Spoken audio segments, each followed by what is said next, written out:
Hi, I'm Eli Aguilar, and I am very happy to have you here in another episode of Decoding Yoga. Today is the first Saturday of March 2023. Time is flying, and I hope you're doing very well.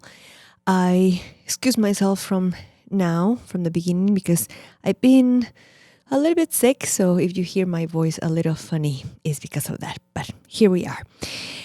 For this month, I chose to talk about Yin Yoga because I have been teaching this style of yoga for the last 5 years. Actually, I put together the teacher training course in Sampoorna about Yin Yoga because we didn't have it before. We only had the Vinyasa Ashtanga and the Vinyasa 300. And I didn't practice Yin myself. I've been very young, very active, very fiery, someone once called me or told me that I was very Latin. I'm like, well, yeah, I'm Costa Rican. I'm Latin. I'm Gemini. Like, I'm very fiery. So Yin didn't suit me quite well. I have to say that it wasn't love at first sight. But then when I got to understand what Yin really is and how the practice felt in not only in my body, but mainly in my mind, in my spirit, in my soul, it became really the nice complement to my hectic life, to my active personality, to the active practices that I do. So I fell in love with Yin. I put together the course, and I've been teaching and training people from all over the world to become yin yoga teachers. And something that I have noticed is that somehow there's a lot of misunderstanding about yin yoga, a lot of confusion, a lot of weird mixes here and there. So this month I'm going to dedicate it to talk about this style of yoga. That is not a new style. It's actually going back to the roots of how poses were practiced at the beginning from ancient yogis from India, from China, from Japan. That, by the way, I have in YouTube already some videos about a little bit of the story and why the names are different. Is it from China? Is it from India? Why do we mix Chinese medicine? So you can go to YouTube and look for sampoornayoga online, and that's the channel where I have not only yin classes but some lectures as well. But for today, I chose this title that I thought about it, to be really honest, when I was writing the title for this episode, and I'm like, you know what, I'm gonna leave it like that, because somehow yin has become restorative. Teachers are playing music in classes. Not everybody enjoys teaching yin. What I hear from my students who graduated from this course is that it's not easy. Actually, last week we have a Q&A live session, and one of the students said, look, I graduated a year ago and I didn't have the courage to start teaching yin. And when I did, I really felt the difference between teaching vinyasa and teaching yin. And I found that it wasn't easy. It's not easy to teach yin. And the only reason that I came across with is because of what I have called the ugly truth of yin yoga. And this is what I want to talk about today. The ugly truth about yin yoga. What do I mean with that?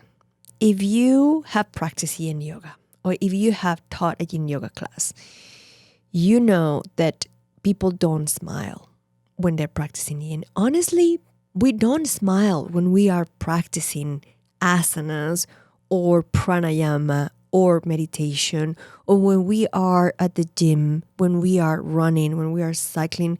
We don't smile. And I don't know why. Actually, I do know why, or at least I have a theory why yoga teachers keep telling their students, smile. And I'm like, why do you want me to smile? I'm here not only getting my body stressed. I'm feeling the compression. I'm feeling everything getting stretched. I'm feeling discomfort.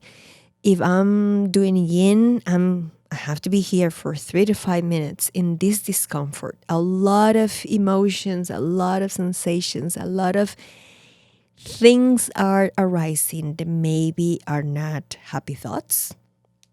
If I'm in a more dynamic style of yoga, I'm sweating, I'm trying to coordinate with the breath, I'm trying to remember to breathe, to have a steady breath, to put the poses into the breath, to jump back, to jump through, to hold myself in balance. I'm so into so many things that all my energy is going there because anyways I work in, I'm also paying attention of everything that is moving inside of me. But then you keep asking me to smile. It's not the moment for me to smile. Honestly, I don't understand why people keep asking, smile, smile. My theory, and you may agree with me or not, is that smile is not actually enough for the students. It's for the teacher. We want to feel that, okay, you're not upset with me. You're enjoying this. We don't have to smile to enjoy something. So it's something for the teacher, not for the student. That's what I believe. Because when you are in the practitioner shoes, think about this. How often do you smile? I smile at the end when I finish and I'm happy and I'm like, done. So that is one thing. And then in yin, especially in yin, you don't see people smiling. You don't see happy faces. Yin is all about insight. And a lot of things are arising. If you are really, at least when I practice, I close my eyes. I spend, I would say, almost the entire practice with my eyes closed because I really want to go in, to be with me. That's what I want to do. That's what the practice is about, not to be smiling.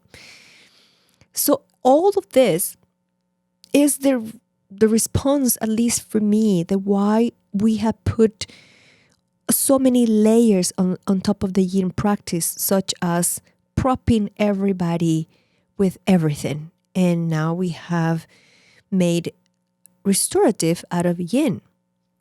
Nothing wrong with practicing restorative. It's a great style of practicing passive stretches, but the goal of restorative yoga is very different than the goal of yin yoga. In yin yoga, we do want to stress our tissues. We do want to be in that discomfort. We want to move out of our comfort zone. In restorative, you are in comfort. You want to surrender to the props. We are not aiming to actively stress anything because we want to hit the parasympathetic nervous system. So we want all the alerts to shut down so you can actually relax. The nervous system go into parasympathetic state and the body can heal and replenish and relax. That's what we do in restorative.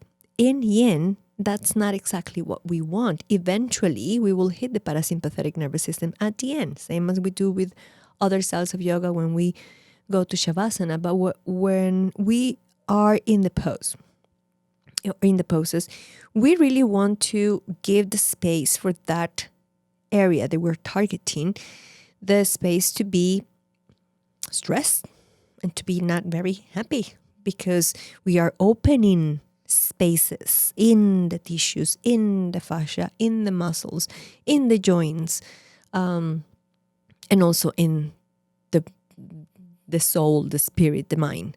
So when we prop everybody, you have changed the intention of the practice. So we are not doing yin anymore. We are doing restorative. And again, why? Because we know that when people are without props, they are in discomfort. So again, let's prop them so they're happy and they like the class and they come back. So that is one thing is restorative. The other thing is yin. Playing music, the same situation. It's like we feel this urge of feeling this space.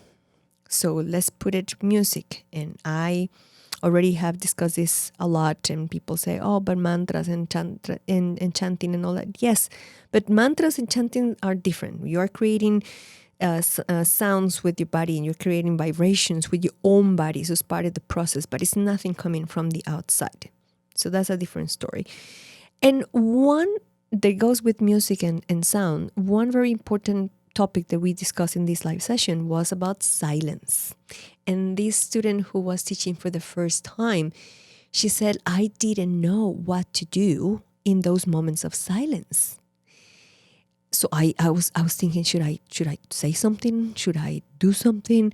What do I do? What do I say? And she was in such a stressful moment that she didn't enjoy teaching yin yoga. And the problem here is that we haven't learned to be in silence. So my recommendation to her was practice silence in your daily life, not only in classes, in your daily life with your family, with your spouse, with your friends, with yourself. Practice to be in silence and not feeling awkward about it. You can be with someone in the same space, in the car, in the same room, and not talk to each other. And that doesn't mean that you are upset, that the other person is upset with you. Practice being comfortable in silence. Pause and listen. When we are having a conversation with someone, we are so conditioned to listen to the person and immediately start thinking, how are we going to respond? What advice we're going to give? What story about the same are we going to share?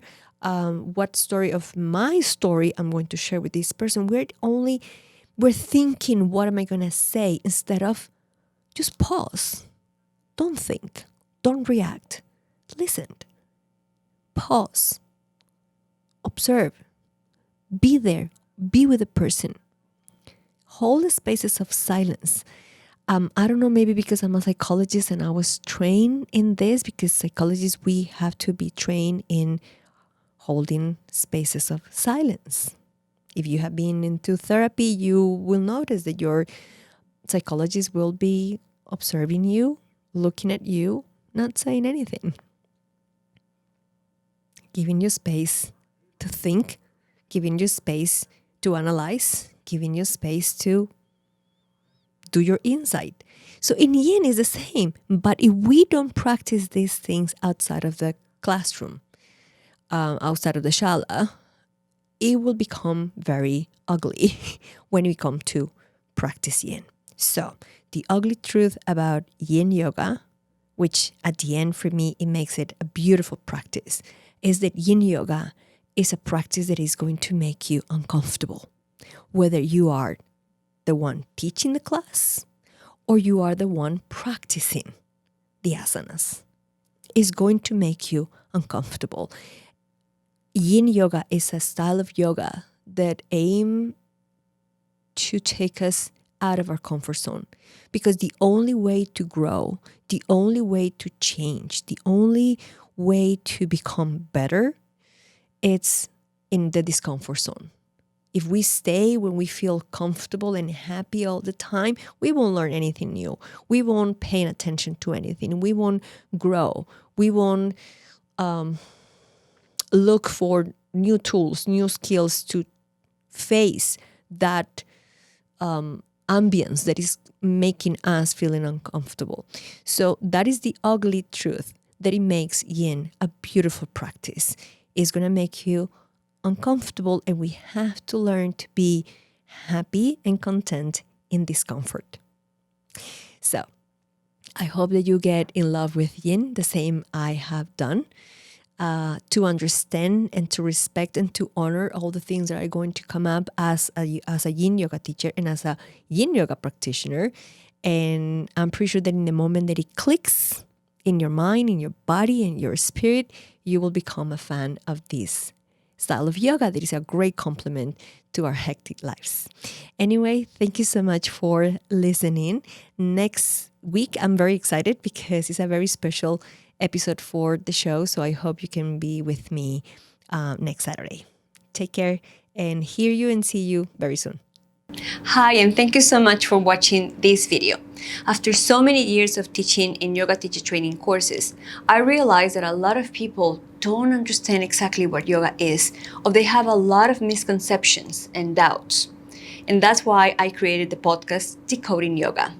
Every week, I share a new episode with you where I talk about cues, about postures, about yoga as a lifestyle, about these myths, these doubts, these ideas that we have been repeating in yoga classes, and we don't even know what they mean. We don't understand what those cues mean, and we keep repeating them.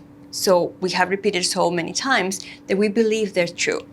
So I hope you can join me in the next episode. You can watch the video here, or you can look for the show in any of the audio platforms available. And if you have a question, a doubt, you have heard a myth about yoga and you want some clarification, let me know below this video and I will be happy to create a program to reply to you. Thank you.